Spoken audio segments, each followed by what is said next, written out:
On the day my dad came home, I decided to carry out the plan I had been thinking about for a while. I put the drug into his tea, making sure to stir it well so it would dissolve completely. After that, I handed him the cup and watched as he drank it all, without any suspicion.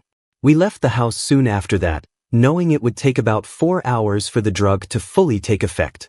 The drug was supposed to make him unconscious, so we needed to be patient. I had connected the CCTV cameras in my dad's house to my phone, allowing me to watch everything that was happening there even when I wasn't around. It was a smart move, and it gave me peace of mind that I could see what was going on at any time. After 5 hours passed, I checked my phone and started watching the live footage. Just as I expected, my dad was lying on the couch in the living room, completely passed out. He wasn't moving at all. What happened next took me by surprise. My dad's girlfriend, Lauren, walked into the room and saw him lying there. Instead of panicking or calling for help, she walked up to him and slapped him on the face, trying to wake him up. But he didn't respond at all. He just lay there, unconscious. Rather than getting worried or concerned, Lauren did something shocking. She started jumping up and down, clearly excited. It was as if she had been waiting for this moment. After her little celebration, she pulled out her phone and made a video call to someone. The person on the other end of the call was a man. With a big smile on her face, Lauren told him, "The old fool is dead, baby. We're rich." She was convinced that my dad had died and that she was now going to inherit all his money. Lauren had been deceived into believing that my dad had changed his will to leave everything to her. It all started when my dad introduced Lauren to our family, telling us that she was his new girlfriend. At first, we thought he was joking. My name is Scott, and my dad is 75 years old. My siblings and I are all adults now, and most of us are married. My 3 older siblings even have kids of their own, while my wife and I are still planning to start a family. My dad is a wealthy man. He and my late mother built 2 successful beverage companies from the ground up. They worked tirelessly to make their brands well known, and now their products are famous. My mom passed away 12 years ago, and my dad never remarried. So when he suddenly called us all together and introduced us to Lauren, we were completely shocked. That day, we thought my dad had gathered us for one of his usual family meetings where he gives us advice. But when we saw Lauren, we were all stunned. She looked so young, and we couldn't understand how she could be in a relationship with someone as old as my dad. My first thought was that she was just a new housekeeper he had hired. But my dad proudly introduced her, saying, "This is Lauren, my new girlfriend. I'd like you all to treat her with the same respect you give me. Since your mother's death, no one has shown any interest in me, but Lauren did. I'm happy with her." Hearing this, I felt a mix of anger and confusion. How did they meet? When did this relationship start? Were they really in love? I couldn't help but question her intentions. "Does she even love you?" asked my dad. He replied confidently, "She loves me. We've been together for a month, and I can't tell you how happy I've been. She's the best thing that has happened to me since your mother. And she feels the same, right, baby?" Lauren nodded, but I wasn't convinced. She was only 27 years old, and my dad was 75. The age difference was huge, and it was hard to believe that she could truly love him. "How old are you?" I asked Lauren, still trying to make sense of the situation. When she told me she was 27, I was shocked. It confirmed my suspicions. A young woman like her would only be interested in a man as old as my dad for one reason: his money. There was no doubt in my mind that she was after his wealth. "Dad, you need to break up with her," I said, trying to reason with him. "She's too young, and you can't seriously think she's in love with you." But my dad was blinded by his feelings for Lauren, and he refused to listen. He believed that she truly cared for him, but I knew the truth. She was only with him for what she could gain, and now, watching her celebrate on the CCTV footage, I was more convinced than ever. "I'm 52 years old, Dad, and she's young enough to be your granddaughter. This just doesn't feel right at all." I couldn't believe what I was seeing and hearing. My father, a man in his 70s, was seriously dating a woman who was only 27 years old. The age difference was so massive that it was hard to wrap my head around it. I wasn't the only one who felt this way either. My sister quickly jumped in to agree with me, her voice firm and unwavering. "Dad, this is wrong in so many ways. And you, young lady, she turned to Lauren. "There's no way you're actually in love with my father. I just don't believe it." Lauren, however, wasn't fazed by our disbelief. She looked us both in the eye, her expression sincere, and calmly explained, "I understand that it's hard for you to believe because of how young I am. But please believe me when I say that I genuinely like your dad, a whole lot. In fact, I've never been in a relationship before because I've never been attracted to younger men. Your dad is the first man I've been with, and I haven't regretted a single day spent with him. I love him." Her words were smooth, convincing even. I had to admit she was good with her words.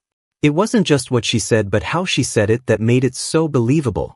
She didn't need to do much more than talk, and somehow, she managed to lower our defenses. My sister and I exchanged looks, still skeptical but also unsure of how to respond. Could she be telling the truth? Could someone so young really fall for a man so much older? We spent the rest of that day at my dad's house, trying to get to know Lauren better. She was incredibly hospitable, going out of her way to make us feel comfortable. She even prepared a delicious meal for us, and my sister, who rarely complimented anyone, couldn't stop raving about how good the food was. Lauren was so thoughtful that she even packed some extra food for my sister to take home, knowing how much she had enjoyed it. There was something so humble and down-to-earth about Lauren that made it hard to dislike her. She was kind, polite, and seemed genuinely interested in our family. After that day, we met Lauren a couple more times, and with each meeting, our skepticism slowly began to fade. She was consistent in her kindness and care, always making sure my dad was happy and well taken care of. My dad, who had been lonely for so long after my mom passed away, seemed to have found new joy in life with Lauren by his side. He would call me nearly every evening, his voice full of excitement as he recounted the day's events. He talked about how Lauren helped him with everything from cooking to laundry, even washing the dishes after meals. They went out on dates regularly, and he always sounded so happy, almost like he was reliving the days when my mom was still alive. It was strange, but in a way, it felt like my mom had come back into our lives, not in the same form, but through Lauren.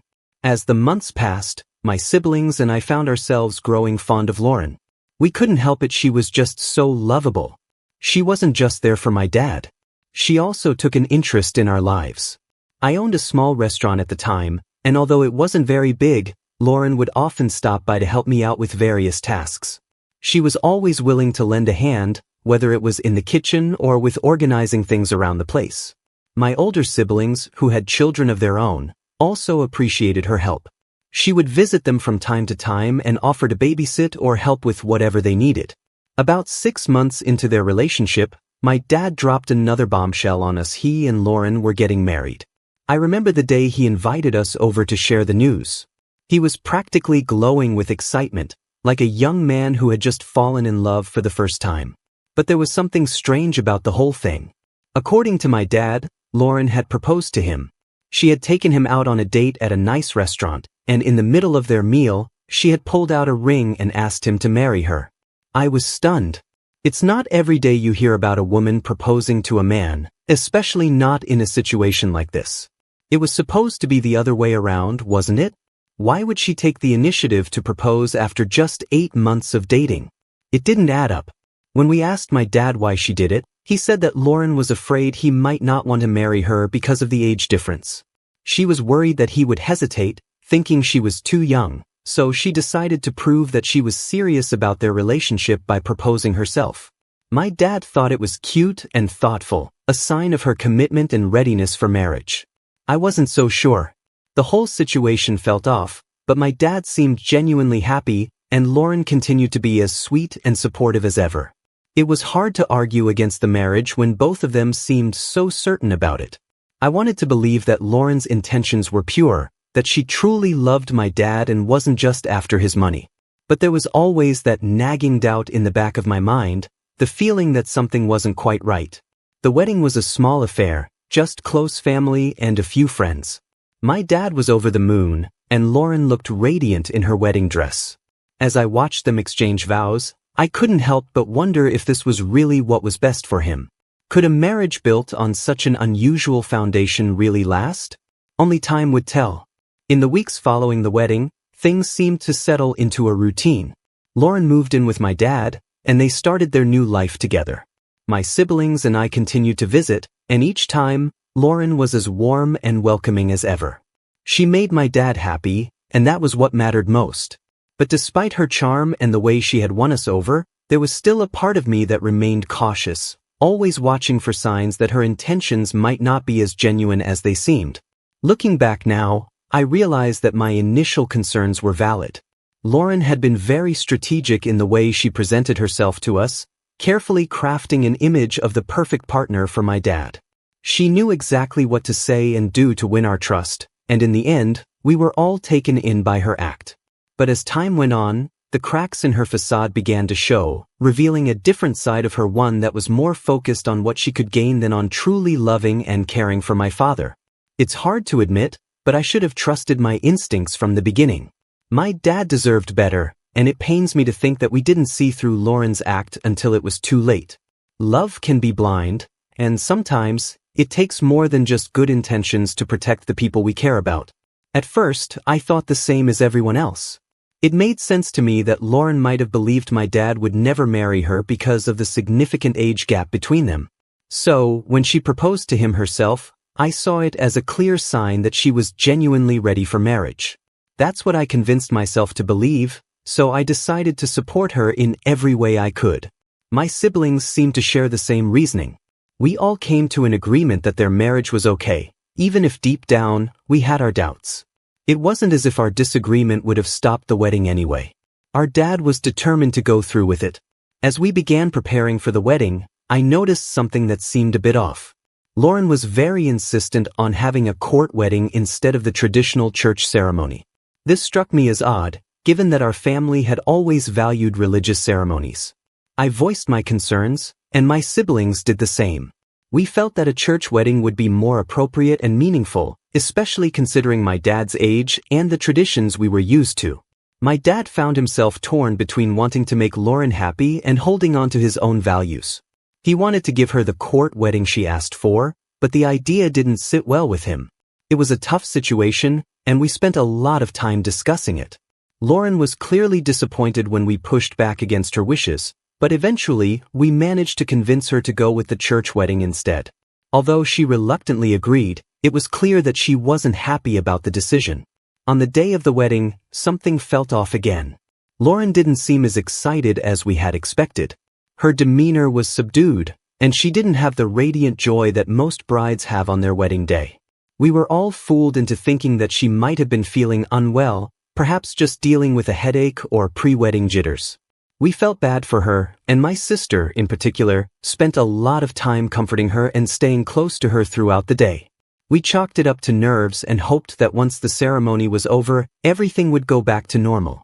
After the wedding, life for my dad and Lauren began. For the first 3 months, my siblings and I decided to give them some space.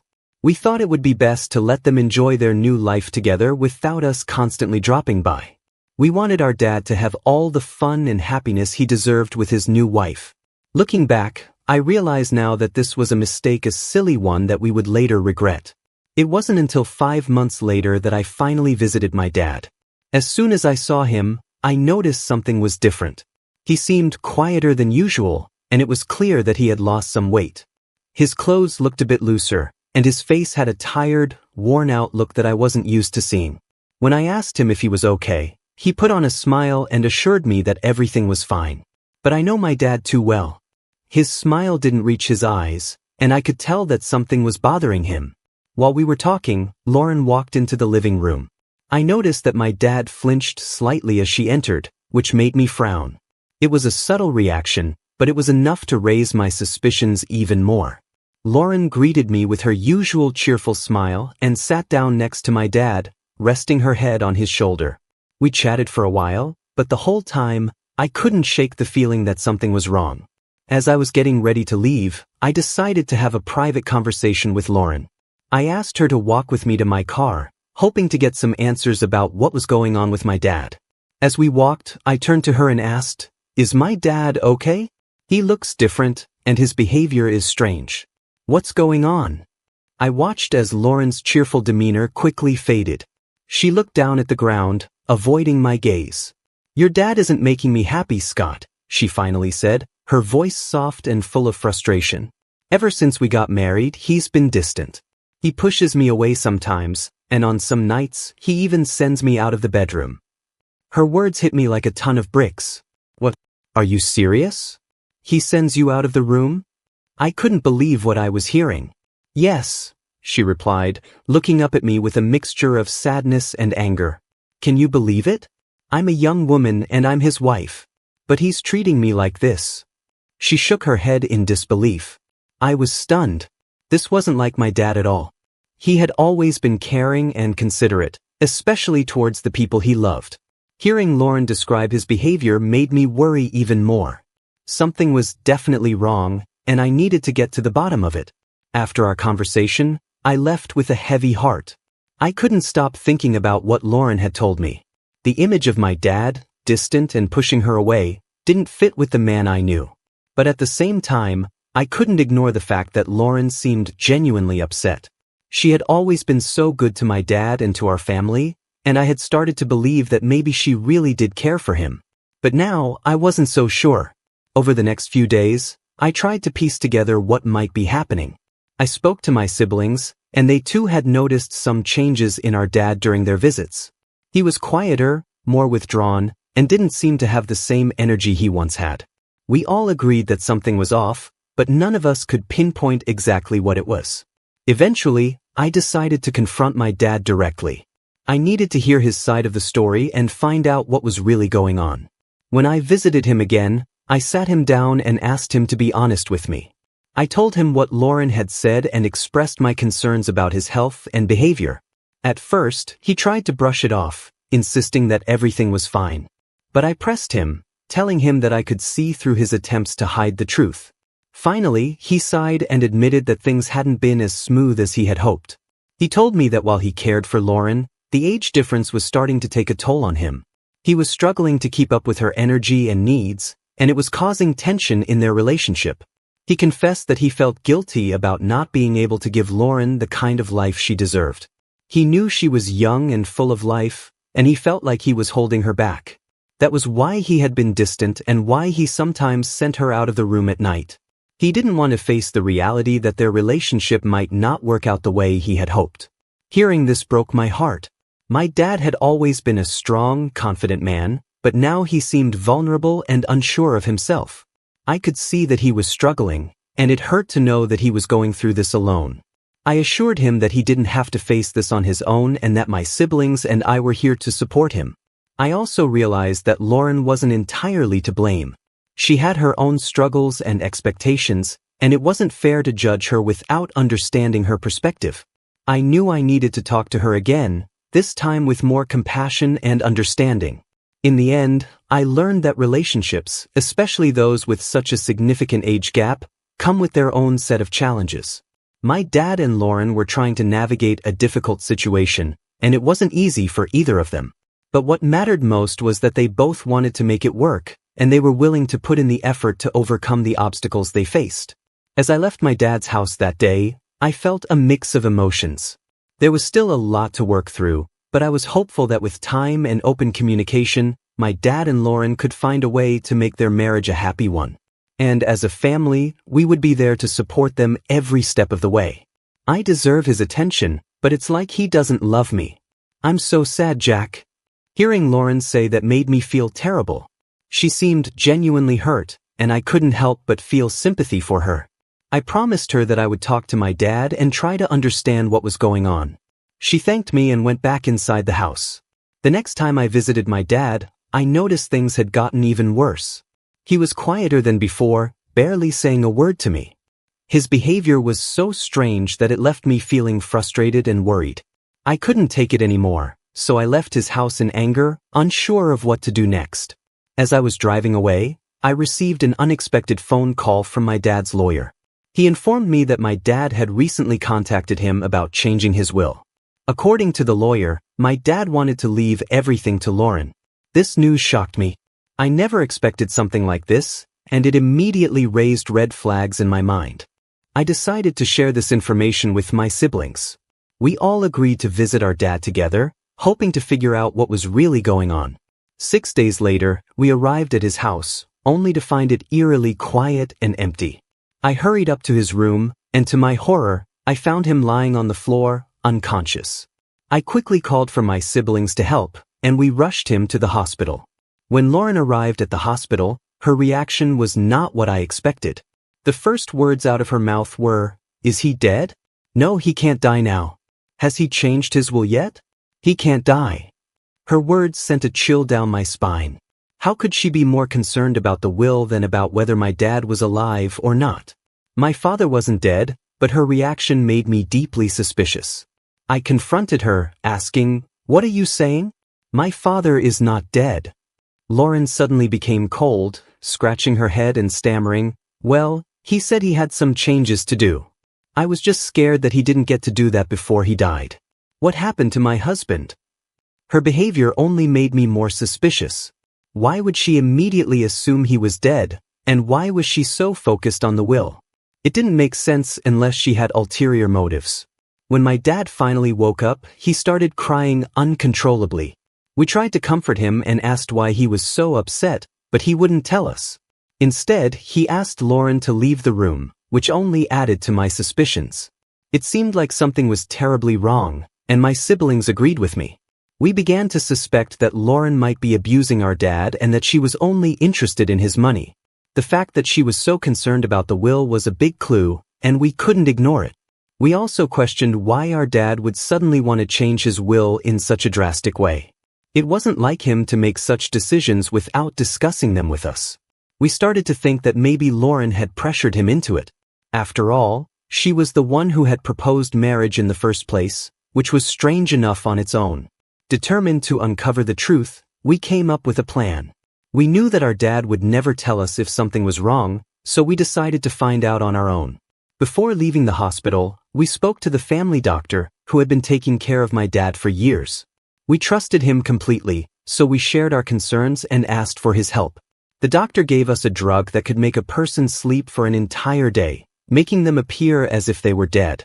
We planned to use this to see how Lauren would react if she thought my dad had passed away. We also arranged for Lauren to stay at the hospital with my dad for 3 more days, giving us time to install hidden cameras throughout their house. This way, we could monitor everything that happened once they returned home. On the day my dad came home, I put the drug into his tea, making sure it was well mixed so he wouldn't notice anything unusual. After he drank it, we left the house, knowing that it would take about 4 hours for the drug to take full effect. I had connected the cameras to my phone, so I could watch everything in real time. We waited anxiously, hoping that our plan would reveal the truth about Lauren and her intentions. I could see and hear everything that was happening in my dad's house, thanks to the cameras we had set up. 7 hours later, I started watching the footage on my phone. My dad had passed out in the living room, just as we expected. What happened next shocked me. Lauren walked into the room and saw my dad lying there, unconscious. Instead of panicking or calling for help, she tried to wake him up by slapping him. I was surprised by this, but my dad didn't move at all. He was completely out. What Lauren did next was even more disturbing. Instead of getting worried or concerned, she started jumping up and down, clearly excited. It was as if she had been waiting for this moment. After her little celebration, she quickly pulled out her phone and made a video call to someone. I watched as she spoke to a man on the other end of the call, saying, "The old fool is dead, baby. We're rich." She was convinced that my dad was dead and that she was about to inherit all of his money. What Lauren didn't know was that the lawyer had played a trick on her. After the lawyer called me, he told me that Lauren had visited him, asking about the will. Sensing something was wrong, he lied to her, saying that my dad had indeed changed his will to leave everything to her. The lawyer had been with our family for a long time, so he knew how to handle the situation. I was so grateful to him for his quick thinking. While Lauren was busy celebrating with the man on the phone, I immediately contacted the police and my siblings. We all rushed over to my dad's house, determined to catch her in the act. When we suddenly burst into the house, Lauren was completely taken aback. She tried to escape, but it was no use. The police were quick to handcuff her and take her straight to the station. At the police station, it was discovered that Lauren and her 24-year-old boyfriend had been plotting to scam my dad. The boyfriend was also arrested, and both of them were taken to court. My dad was heartbroken when he found out the truth, but he didn't waste any time. He immediately divorced Lauren and cut all ties with her. Once Lauren was arrested, my dad finally opened up to us. He admitted that she had been abusing him, both emotionally and physically. He also confessed that he felt ashamed and disappointed in himself for not seeing through her sooner. However, he was relieved that we had saved him from her clutches. My dad also made it clear that he would never date or marry anyone ever again. He was done with relationships after this terrible experience. In court, Lauren was charged with emotional and physical abuse as well as fraud. She was sentenced to 30 years in prison, while her boyfriend received 20 years for being an accomplice. As Lauren was being led away, she broke down in tears, crying and apologizing to us. Her parents were also in tears. They told us that Lauren had run away from home, and they had thought she was missing. We felt bad for them, but we knew that Lauren had to be punished for what she had done. She was nothing more than a gold digger, trying to take advantage of my dad's kindness and wealth. Thank you for watching. Make sure to subscribe and leave a comment down below saying, "I subscribed," and we will do our best to reply to your comment.